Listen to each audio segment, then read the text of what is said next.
thesis compared to the other theses out there in terms of like damage repair? Obviously, we're hitting a number of different angles. So I'm just, you seem like I mean, you like I was reading your Wikipedia. Yeah, and you got like mathematics. You got so much you're up into. So the best way to answer your question there is to go back 22 years. Back then, people knew that aging was bad for you, but they'd more or less given up on figuring out how to do anything about it. It was a bit, gerontologists were a bit like seismologists. They don't have any actual aspiration to stop earthquakes from happening. So basically, this was because everyone had decided that the only way we would ever be able to postpone the health problems of late life would be to make the body run more cleanly. In other words, damage itself more slowly than it naturally does as a consequence of its normal operation. And they basically figured out, well, the body's just too complicated, and the creation of this damage that's eventually pathogenic is just so inextricably intertwined with the things the body needs to do to keep us alive that, it's basically a non-starter. And it had become pretty much entirely, unacceptable even to mention intervention and actually doing anything about aging in a grant application, for example.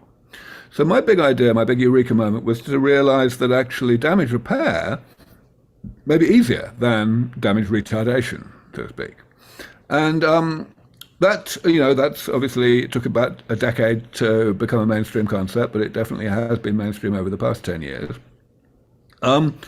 However, what it leads to is this concept that I called longevity escape velocity, LEV, which is simply that if you're actually turning back biological time, you're actually repairing damage and making someone biologically younger, then you can do it repeatedly.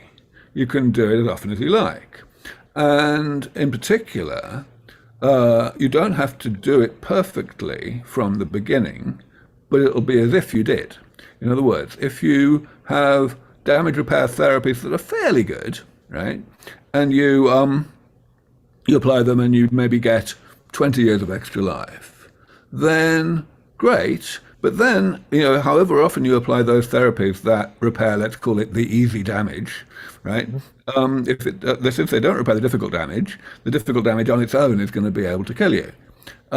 So we have to improve the therapies, but we've got those 20 years in which to improve the therapies. We've bought ourselves that time.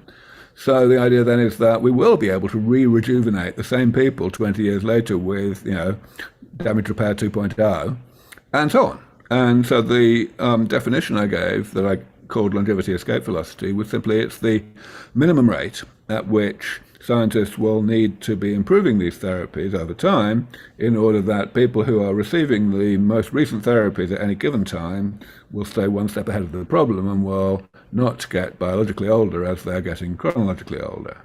And that's the thing that I believe we are now, with 50% probability, only about 15 years away from achieving.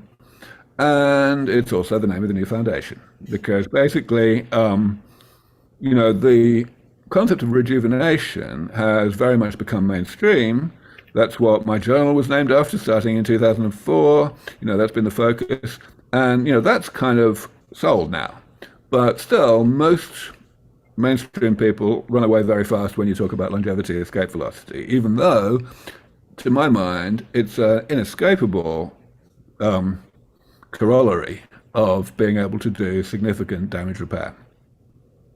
I've